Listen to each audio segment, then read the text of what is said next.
بسم اللہ الرحمن الرحیم۔ آج ہم ذکر کریں گے کہ امام حسین رضی اللہ عنہ اور ان کے ساتھیوں کو شہید کرنے والوں کا انجام کیا ہوا اور ان کا انجام کتنا عبرتناک تھا۔ جس وقت حضرت حسین رضی اللہ عنہ پیاس سے مجبور ہو کر دریا فرات پر پہنچے اور پانی پینا چاہتے تھے کہ کمبخت حسین بن نمیر نے تیر مارا جو آپ کے دہن مبارک پر لگا، اور اس وقت آپ کی زبان سے بے ساختہ بددعا نکلی: یا اللہ، رسول اللہ کی بیٹی کے فرزند کے ساتھ جو کچھ کیا جا رہا ہے میں اس کا شکوہ آپ ہی سے کرتا ہوں۔ یا اللہ، ان کو چن چن کر قتل کر، ان کے ٹکڑے ٹکڑے فرما دے اور ان میں سے کسی کو باقی نہ چھوڑ۔ اول تو ایسے مظلوم کی بددعا، پھر صفت رسول صلی اللہ علیہ وآلہ وسلم کی قبولیت میں شبہ کیا تھا؟ دعا قبول ہوئی اور آخرت سے پہلے ہی دنیا میں ایک ایک کر کے بری طرح مارے گئے۔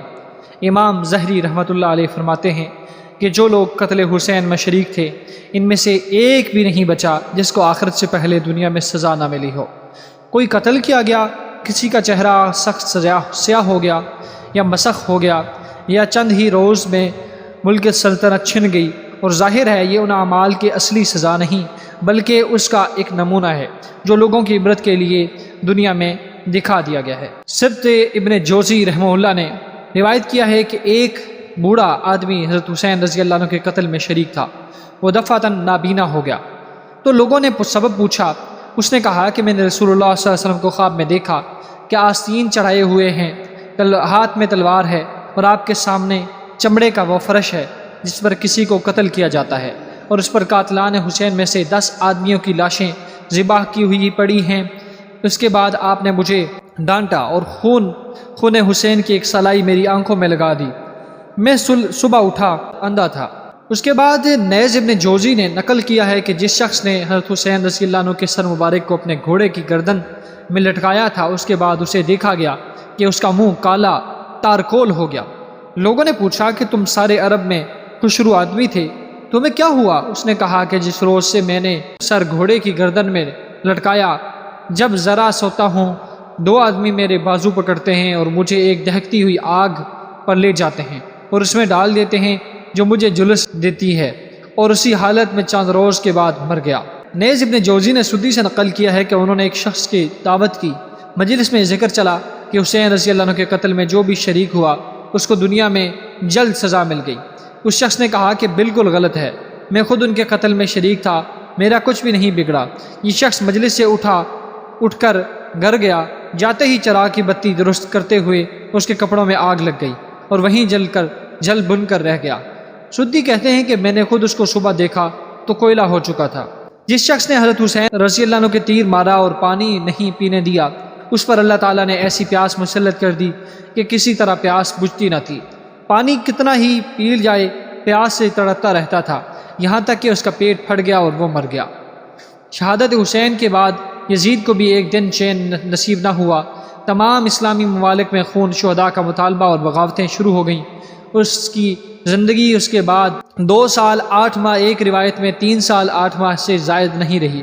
دنیا میں بھی اس کو اللہ تعالیٰ نے ذلیل کیا اور اسی ذلت کے ساتھ ہلاک ہو گیا۔ قاتلان حسین پر طرح طرح کی افات ارضی و سماوی کا یہ ایک سلسلہ تو تھا ہی۔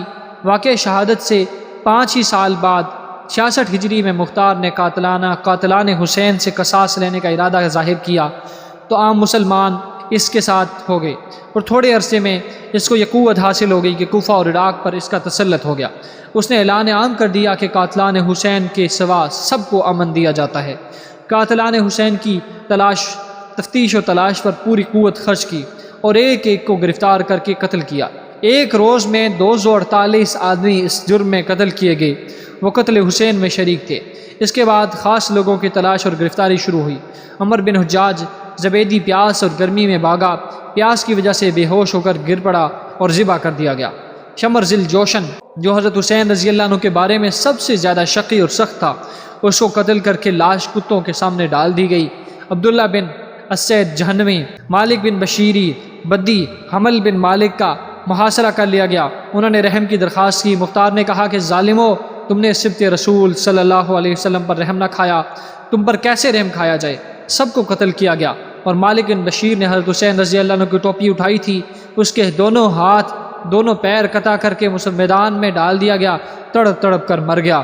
عثمان بن خالد اور بشر بن شمیت نے مسلم بن عقیل کے قتل میں اعانت کی تھی، ان کو قتل کر کے جلا دیا گیا۔ عمر بن سعد جو حضرت حسین کے مقابلہ پر لشکر کی کمان کر رہا تھا، اس کو قتل کر کے اس کا سر مختار کے سامنے لایا گیا، اور مختار نے اس کے لڑکے حفظ کو پہلے سے اپنے دربار میں بٹھا رکھا تھا۔ جب یہ سر مجلس میں آیا تو مختار نے حفظ سے کہا، تو جانتا ہے یہ سر کس کا ہے؟ اس نے کہا ہاں۔ اس کے بعد مجھے بھی اپنی زندگی پسند نہیں، اس کو بھی قتل کر دیا گیا۔ اور مختار نے کہا کہ عمر بن سعد کا قتل تو حسین کے بدلہ میں ہے، حفظ کا قتل علی بن حسین کے بدلہ میں ہے، اور حقیقت یہ ہے کہ پھر بھی برابری نہیں ہوئی۔ اگر میں 3/4 قریش کو بدلہ میں قتل کر دوں تو حضرت حسین کی ایک انگلی کا بدلہ بھی نہیں ہو سکتا۔ حکیم بن طفیل جس نے حضرت حسین رضی اللہ عنہ کے تیر مارا تھا، اس کا بدلہ تیروں سے چھلنی کر دیا گیا اور اسی میں ہلاک ہوا۔ زید بن رفاد نے حضرت حسین رضی اللہ عنہ کے بھتیجے مسلم بن عقیل کے صاحبزادے عبداللہ کا تیر مارا، اس نے ہاتھ سے اپنی پیشانی چھپائی، تیر پیشانی پر لگا اور ہاتھ پیشانی کے ساتھ بندھ گیا، اس کو گرفتار کر کے اول اس پر تیر اور پتھر برسائے گئے، پھر زندہ جلا دیا گیا۔ سنان بن انس نے جس نے سر مبارک کاٹنے کا اقدام کیا تھا، کوفہ سے بھاگ گیا، اس کا گھر منہدم کر دیا گیا۔ قاتلان حسین کا یہ عبرتناک انجام معلوم کر کے بساختہ زبان پر آیت آتی ہے، کذالک العذاب والعذاب الآخرۃ اکبر لو کانوا یعلمون۔ ترجمہ، عذاب ایسا ہی ہوتا ہے اور آخرت کا عذاب اس سے بڑا، اور کاش وہ سمجھ سکتے۔ اللہ تعالی ہمیں امام حسین کے نقش قدم پر چلنے والا بنائے، حق سچ پر کہنے والا بنائے۔